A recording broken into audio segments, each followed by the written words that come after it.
So recently I made a video where the whole premise was to share my incredibly early thoughts of Dawntrail when the hype was at its highest, while also having it be unscripted, so the thoughts that I gave were just as raw as they could be, just the first things that came to my mind. And then I would compare that to my more structured and thought out feelings at the end once the hype has died down and I can start to look at things more objectively. And that video was just a bit divisive, and while the smart idea might be just to, move on, I do want to commit to what I originally planned. So here is my more objective view of Dawntrail now that I have finished the story, given myself a few days to ruminate on it, and can see both the good and the bad. With that being said, let's start. Specifically, let's begin with the characters and the biggest subject of complaint, Wook-Lamont. Now, I personally do not mind Wook-Lamont. I will admit that at the end of Endwalker, I was one of the people that was, kind of iffy about her. Her voice sounded off at moments. Her direction was weird, and I do think that it's definitely improved in Dawntrail. I didn't notice those moments that I did in Endwalker nearly as much. There are still some moments near the end where it was just kind of, that's weird, but overall I was fine with her. Some people like to say that she didn't have any character growth throughout the story. I do disagree with that. She does have character growth throughout the story. In fact, if you were to just watch the voiced cutscenes, you would easily see how her character grows throughout. For me, the bigger issue with Wook-Lamont is that there are character inconsistencies. So like I said, if you were to watch the voice cutscenes, you would see her growth. If you were to play the story throughout its entirety, you would see that in those moments between the voice cutscenes, she would just revert back to certain traits that she should have grown out of, or there are certain moments that she really should have learned from more. And I think that's just a big issue, that it didn't stay consistent with her character from the moment to moment. She reverted back to certain aspects and then, continued on the growth and then reverted back. And that's just not great. And it's something that they really just need to work on, keeping it consistent. I know that, you have this character and you like tropes about them, but you do need to, have them grow and them stay with that growth. Alphino is a good example. He is very different from how he was in ARR versus how he is now, and his growth has stayed consistent throughout. You don't have that with Wook-Lamont, which is a part of the problem that people have. Next, let's talk about the other big issue, which is, again, while a lot of the new characters introduced do get a lot of attention, there are just a lot of characters that aren't new. The Scions that just kind of feel like they're tacked on. The best examples of this are people like Alphino and Alize, who, while they're there, you don't really see them do all that much, to the point that you could kind of remove Alphino and Alize and just put, a random no-name character, a random new no-name character there, and it wouldn't really change that much. Their interactions aren't even that unique to Alize or Alphino. You don't have how they've acted in the previous expansions to that extent. Like Thancred and Urianger, I'm more okay with because of the moments that we see with Kona, but I do wish we would have had more of those to see throughout, because as it is, I just feel like we didn't get enough of them considering how important that kind of was going in. And there's the whole issue where they kind of hyped up the idea of us choosing sides and facing the Scions. I'm kind of upset that they didn't go into that more. I really wish they would have, but at the end of the day, it's not a big complaint that I have. It's just kind of something I'm sad that they didn't commit to. This is also an issue with many other characters, such as Astanian. He is another character that just kind of feels tacked on. I did say multiple times throughout the MSQ, where is Astanian? And he has like maybe a total of like 3 minutes of screen time, despite the fact that it was like made clear that he was coming to the new continent. And so I didn't like that. I do feel like that they should have, since they were bringing the Scions to this new world, they should have given them more attention and made them more as they were in the previous expansion, have them actually be their characters and not just devices to move the plot along.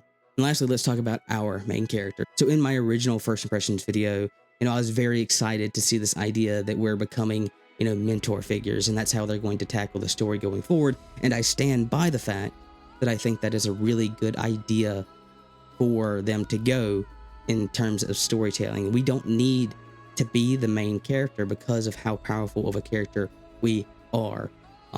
Leading someone else on their journey answers the question of our power, because they have to do it, not us.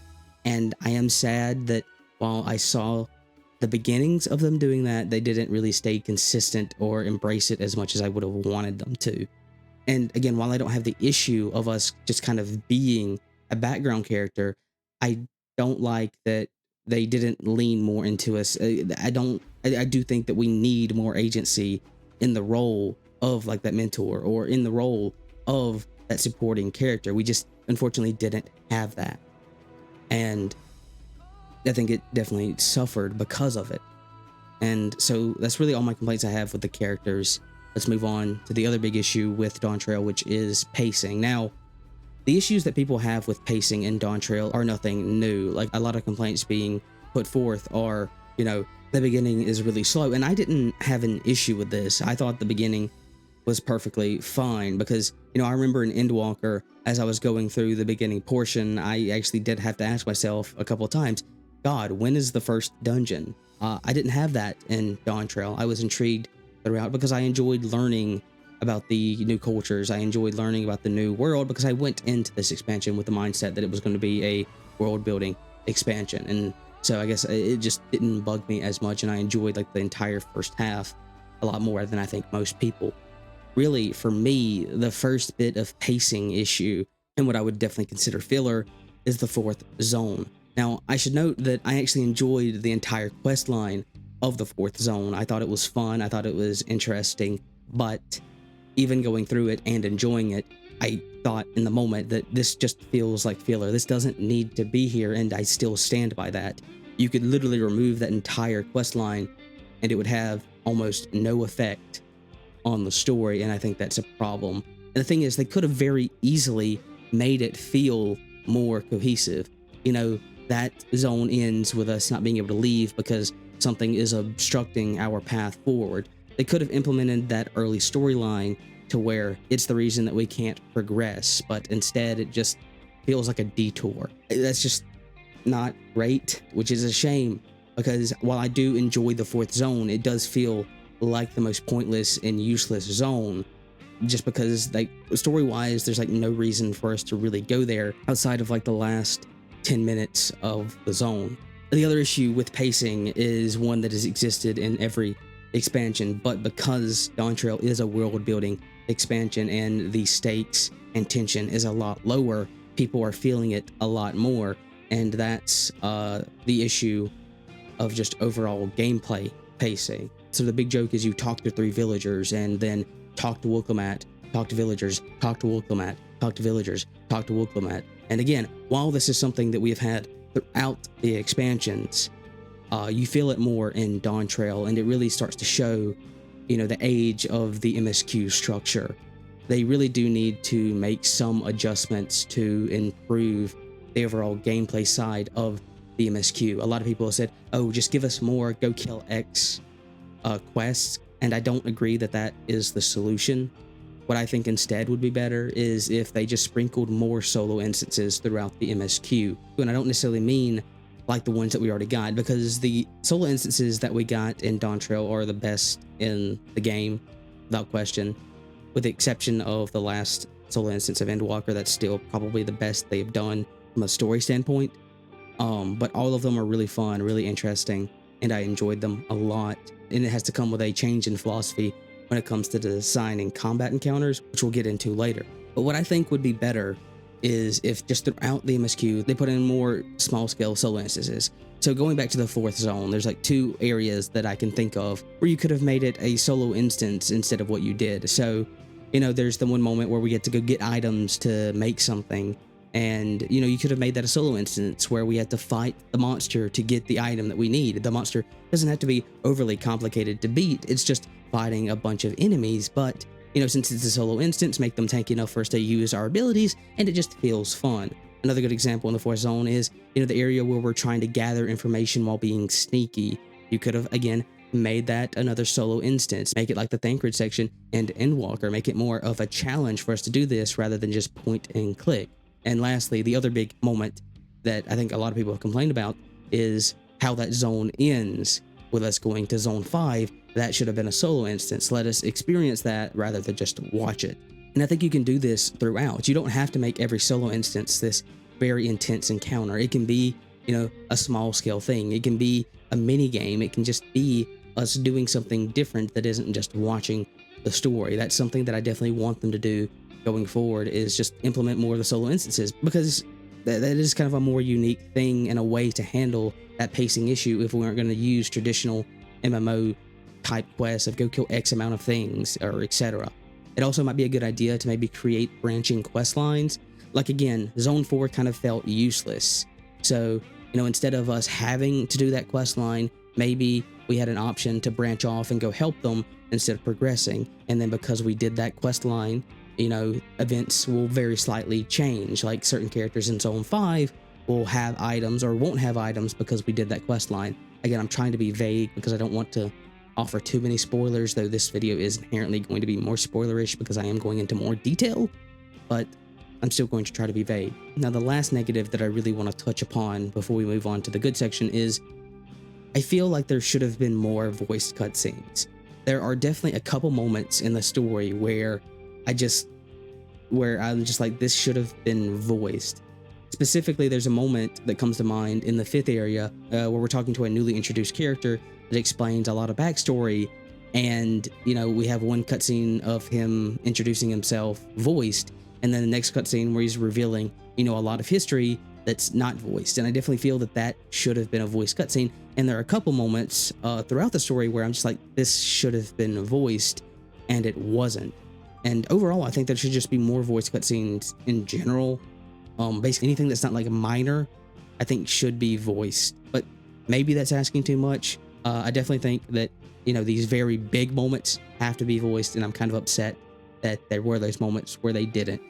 But that's basically all my major complaints with Dawntrail, at least without going into heavy spoiler territories. There are a couple other things. There's a moment in the last fight that I'm not entirely fond of, but again, I'm not going to go into that because I'm going to try to avoid as many major spoilers as I can. So let's just head straight on into the good, starting with the story and, again, characters. Now, again, in that first video, I mentioned how I very much enjoyed all the new characters that have been introduced, and I stand by that. All the main issues that I have character-wise are really with the legacy characters and the inconsistency of Wilkamat's character growth. But everyone else, I'm very happy with. I enjoy all of the main characters. I think they did well at doing the jobs they were intended to do. I enjoyed a lot of the side characters, and a lot of them felt fun, memorable, and enjoyable. I enjoyed the antagonists. So character-wise, outside of the legacy characters, all felt really good. The overall story, also, I was a fan of. I enjoyed the Rite of Succession and learning about the world and seeing all that Tyrell has to offer. I enjoyed the higher stakes of the second half and basically everything that was there. I can agree that there were some things that felt rehashed, but overall, I still enjoyed it. I had fun with it. I like the things that they're setting up going forward, and I really don't have any major complaints about the story itself. And because of that, we're going to move straight on to the really big things about this expansion, which is basically everything else. Starting with the combat. I said in my original overhype video that Dawntrail so far has had one of the best first dungeons and one of the best first trials, and having now played through the entirety of it, I can say that it has just some of the best dungeons and trials in the entire game, period. Every one of them has felt very unique, every one of them has been fun, and every one of them has actually been rather difficult. You have people wiping in dungeons and not getting frustrated about it and enjoying it. There's been a very noticeable increase in difficulty that, strangely enough, has been accepted and, enjoyed and praised. They said that they were going to increase the difficulty, and they have delivered upon it, and I, for one, am very positive to it. It's to the point now that if you're a healer in a dungeon, you have to be very on point, because you can only get hit maybe by one or two things without dying. There's even some cases of tanks struggling to stay alive during trash pools, though as you get more gear and tanks just overall get better, that's probably going to change. But the fact still stands that these dungeons are more difficult, they're more intriguing, the mechanics are all very unique. It's definitely some of the most unique dungeon mechanics we've seen, especially in the in-game dungeons, and the trials are equally as great. The second trial, visually, is just one of my favorite. I really enjoy basically everything about it. Same thing with the final trial. It's one of the coolest fights they have ever put into the game. I cannot say how much I love the fight design. It is easily like the best it has been. But with that, let's move on to the next amazing aspect, which is again the music. That's something I touched upon in that original video. The music is absolutely phenomenal. It is my favorite soundtrack so far. Almost every song that I have heard, I have greatly enjoyed. There's like one exception, and it's the vocal track. And I don't have an issue with the song itself. I just kind of have an issue where it's used. But yeah, no, every song has been phenomenal. Every zone theme, every dungeon theme, just everything. All the music has just been so great, so fun to listen to. It has just made going through all of the zones so enjoyable. Like, you go through a dungeon, you just vibe out. Again, who's surprised? The music in 14 is phenomenal, but the fact that it has stayed so consistent and has been basically the best that it's ever been is just very impressive. And it is going to be probably the top of my list for like expansion music without question. And the last like big thing of note with Dawntrail is the zones. These have been some of the most beautiful and unique zones that exist in the game. Every one of them feels different. Every one of them just is mesmerizing and phenomenal. Another added element to the zones is they have also changed how fates work. They're more rewarding. It's easier to get bicolor gems. They've also increased the experience you get to the point that it's actually a decent way to level while getting your bicolor gems. And they've even cut the amount that you need to max out an area's fates pretty significantly. So overall, the world and zones are just some of the best they have made. All of them are just fantastic, and it really makes me excited going forward, especially with the new exploration zone. But that's most of the big positives touched upon, again, without going into too many spoilers.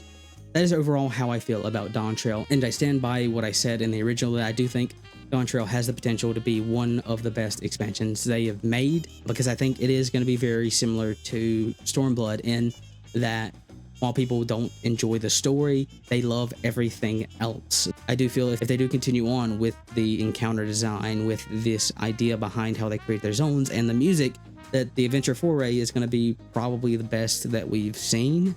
And it also makes me hopeful for the new Deep Dungeon, for the exploring the space adventure thing, but we'll have to see. But overall, I think content-wise, Dawntrail is going to be maybe the best expansion. Story-wise, they'll have to make some pretty significant changes in this post-patch. But in reference to Dawntrail, that's all I have to say, though I do want to mention one thing before we finally sign off. It's okay for people to like the game. It's okay for people to not like the game. People are going to like different things. People are going to enjoy different things. Don't murder each other because someone feels different from you. It's not toxicity to not like something. It's not toxic positivity to enjoy something. Just be willing to listen to people's complaints. Be willing to acknowledge what's wrong and what's right. And don't just fall into this pit of, I don't like this thing, or I like this thing. I think we are very quickly just getting into that category, and it's not productive. You need to accept what people have to say and see the good, see the bad, because if we want the game to improve, we need to actually see the problems that need to be addressed, but also recognize what is good and we want to continue being done. So please be nice to each other. But with that, if you enjoyed this, please consider checking out one of my other videos. I have a variety of different guides, a couple of which are going to be on the screen now. And if you enjoyed this video, thanks for watching. And if you want to get a free mount, come watch me on Twitch. There's the whole Twitch campaign for the Butterfinger mount going on. So if you want to do that, just come put on the stream or anyone's stream so you can get your rewards. And I wish you the best on your 14 journey.